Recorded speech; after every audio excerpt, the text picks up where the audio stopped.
Pushpa impossible serial के सभी fans को मेरा नमस्कार। तो फ्रेंड्स, आज भी मैं बहुत लेट पोस्ट कर रही हूँ 4 अगस्त के एपिसोड की स्टोरी। कारण बस वही है कि बारिश के मौसम में नेट काफ़ी स्लो चल रहा है। तो चलिए स्टोरी शुरू करती हूँ। जैसा कि आपने पिछले एपिसोड में देखा था कि पुष्पा को कलावती बहन के की सहेलियाँ भी पटोला बनाने के लिए 1-1 लाख का चेक देती हैं, लेकिन पुष्पा जो है वो ये ऑर्डर नहीं लेना चाहती है। वो कलावती बहन को साइड में ले जाके कहती है कि कलावती बहन, एक पटोला बनाने में कम से कम 2 साल लगते हैं, 4-5 कारीगर लगते हैं, हाथ साग लेना पड़ता है तब जाके होता है, और आप यहाँ पे मुझे 5-5 पटोले का ऑर्डर दिलवा रही हैं। तो इस तरह से मैं इस काम को नहीं कर पाऊँगी। मेरा छोटा सा टिफ़िन बनाने का बिजनेस है, मैं उसमें खुश हूँ, और क्या है कि मैं पढ़ाई भी कर रही हूँ ऑर्बिट कॉलेज में। तो ऐसे में इस काम को मैं नहीं उठा सकती हूँ। प्लीज़ आप ना उनको ये चेक वापस ले लेने को कहिए। तो इस पर कलावती जी पुष्पा से कहती हैं कि देखिए, ये एडवांस के जो 1-1 लाख के आपको 5 चेक मिले हैं, ये लक्ष्मी है, इसे आप वापस मत कीजिए। और सोचिए कि आपने मेरी साड़ी पर पटोले पर जो छोटा सा रिपेयर किया और ऐसा मोटिव बनाया कि आपको 5-5 पटोले का ऑर्डर मिल गया। तो सोचिए कि अगर आप 5 पटोला बनाएंगी तो उस पर आपको 50 पटोले का ऑर्डर मिलेगा। आप 50 पटोले बनाएंगी तो 500 पटोले का आपको मिल सकता है ऑर्डर। और हो सकता है पुष्पा जी कि आपका बहुत बड़ा कंपनी ही पटोला बनाने का खुल जाए। तो इस पर पुष्पा कहती है, नहीं नहीं कलावती बहन, मैं इतना बड़ा सपना नहीं देखती हूँ, मैं अपनी छोटी सी ज़िंदगी में छोटे से बिजनेस में खुश हूँ। तो इस पर कलावती जी बोलती हैं कि तो ठीक है, आप जैसा सोचिए, लेकिन अभी आप ये चेक वापस मत कीजिए, घर लेके जाइए और घर पर इत्मीनान से सोचिएगा और फिर जो सही लगेगा वही कीजिएगा। तो पुष्पा वो चेक लेके कलावती बहन के यहाँ से अपने घर आ जाती है। अब आगे के दृश्य में दिखाया गया है कि अश्विन को लेट हो जाने के कारण इंटरव्यू में शामिल नहीं किया जाता है, और वो बाहर रिसेप्शन में बैठ के अपने पास्ट की बातें सोचने लगता है। पास्ट में वो अपनी मम्मी की बातें सोचने लगता है कि मम्मी कई बार जब इस तरह से नाकाम हो जाती थी तो कोई ना कोई जुगाड़ करके फिर उस काम को पूरा कर लेती थी। और एक बार उसकी मम्मी ने उससे कहा था कि हमें अपनी पब्लिसिटी खुद करनी होती है। मैं जब भी कहीं पे टिफ़िन सर्विस के लिए जाती हूँ तो अपनी छोटी मोटी पब्लिसिटी करती रहती हूँ। क्यों? क्योंकि अगर हम अपनी पब्लिसिटी खुद नहीं करेंगे तो लोग कैसे जानेंगे कि हमारे अंदर कौन सा टैलेंट है, हम क्या क्या कर सकते हैं। इस बात को याद करने के साथ ही अश्विन के अंदर एक नई स्फूर्ति आती है और वो दिमाग लगाता है कि क्या किया जाए। तभी वो देखता है कि एक स्टाफ जो है ट्रॉली में लंच लेकर जा रहा है। तो उसे बीच में ही रिसेप्शनिस्ट रोक के कहती है कि राहुल, तुम पहले चेयरमैन साहब के रूम में जाओ, देखो कि उन्होंने क्यों बुलाया है, बाद में तुम मैम का लंच लेके जाना। तभी वो यानी कि अश्विन चुपके से उस ट्रॉली को ले लेता है, लोगों की नज़रें बचा के, और उस ट्रॉली को लेके वो मैम के कमरे में चला जाता है। ट्रॉली के साथ अश्विन को देखकर मैम जो हैं वो अचंभित हो जाती हैं और पूछती हैं कि तुम कौन हो।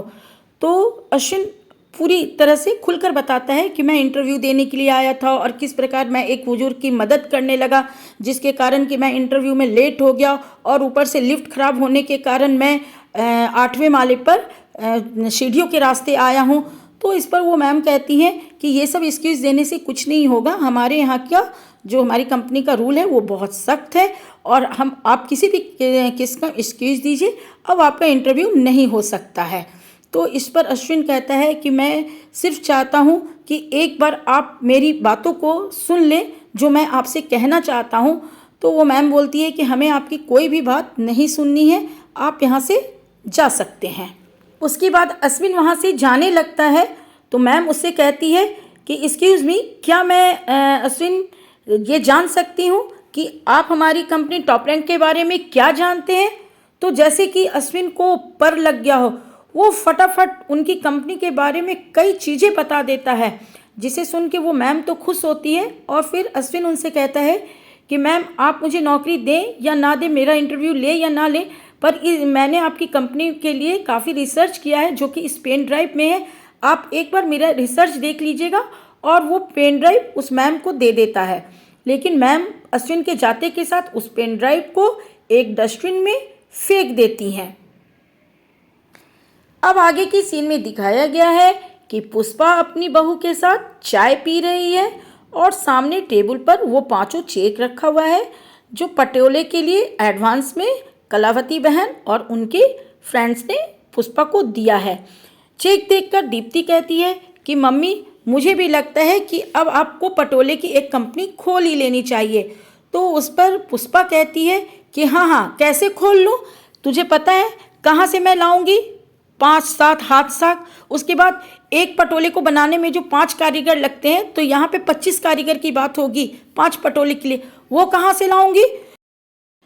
तो इस पर दीप्ति कहती है कि आप ये सब कुछ पाटन से लाएंगी, पाटन से ही आप हाथ साग भी लाएंगी और वहीं से कारीगर भी लाएंगी।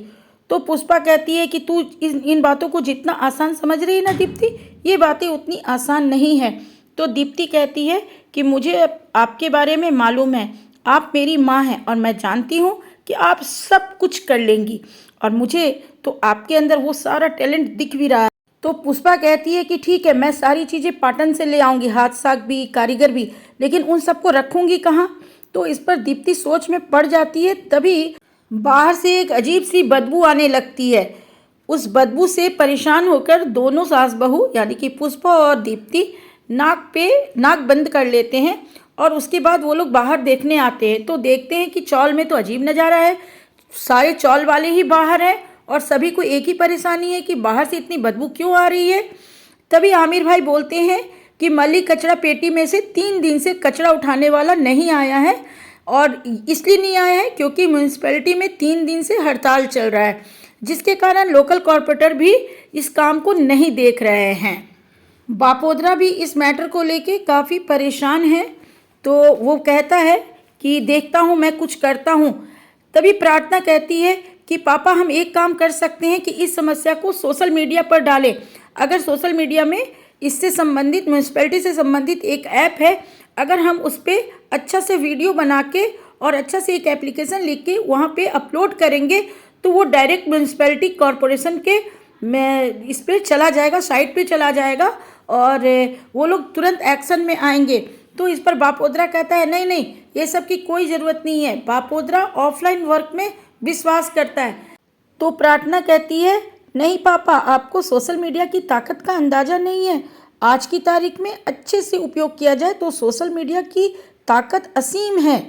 अब आगे के दृश्य में दिखाया जाता है कि आशावरी को होश आ चुका है, वो हल्का फुल्का डाइट ले भी रही है। वो दीप्ति से पूछती है कि क्या तूने मेरे बच्चे को देखा, देखना मैं कैसी माँ हूँ कि अभी तक अपने बच्चे को नहीं देख पाई हूँ। तो उस पर भास्कर कहता है कि तुम दोनों ठीक हो, माँ और बच्चे मेरे लिए ये काफ़ी है। फिर आशावरी दीप्ति से कहती है कि पता नहीं ये लोग मुझे कब अपने बच्चे को दिखाएंगे।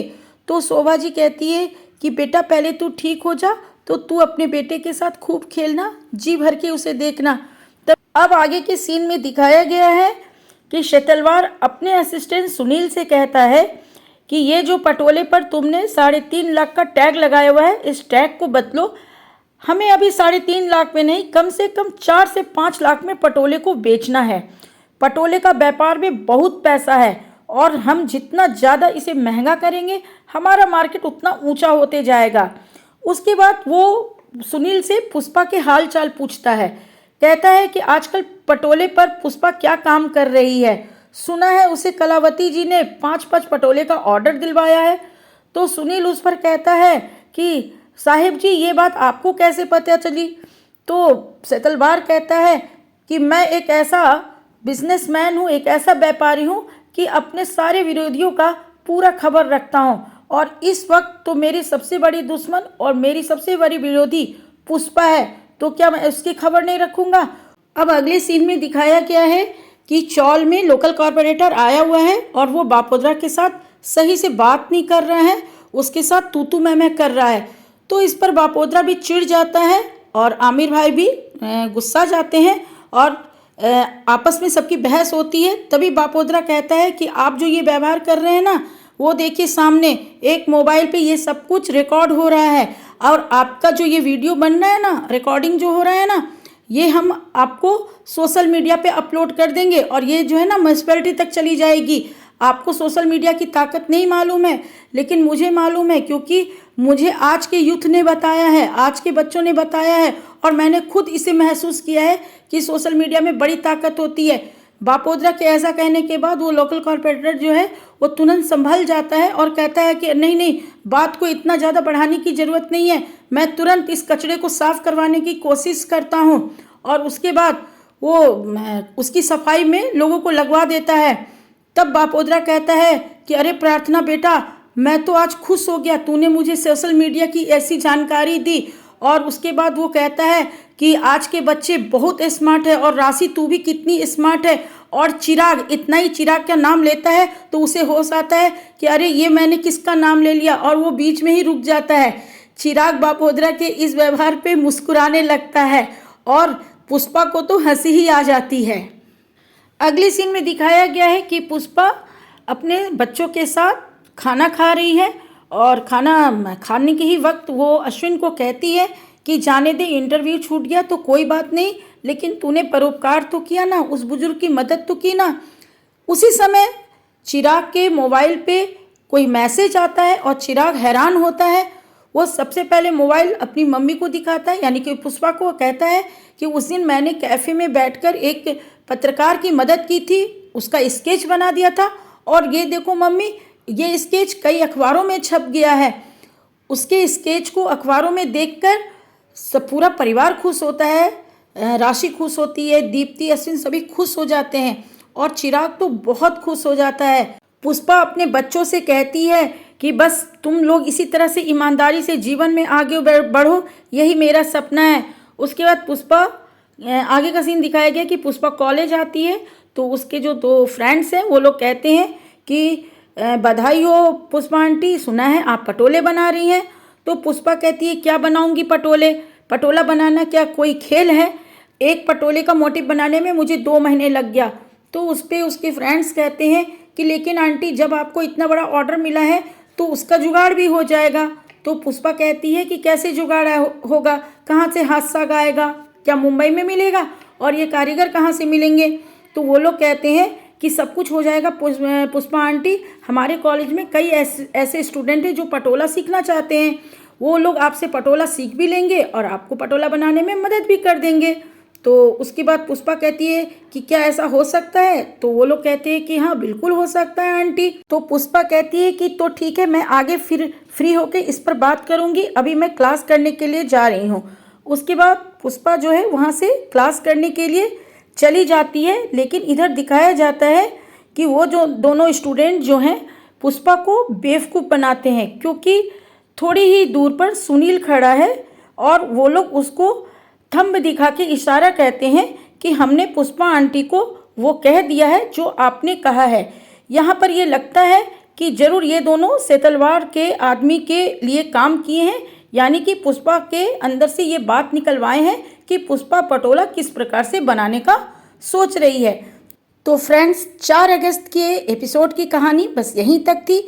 अब आगे के एपिसोड में, यानी कि 5 अगस्त के एपिसोड में ये दिखाया जाएगा कि सेतलवाड़ कुछ स्टूडेंट्स को पुष्पा के घर पर भेजता है और वहाँ पर ये बातें खुल जाती है, यानी कि पुष्पा को पता चल जाता है कि ये सारे स्टूडेंट वीरेंद्र सेतलवाड़ के कहने पर मेरी मदद के लिए यहाँ पर आए हैं।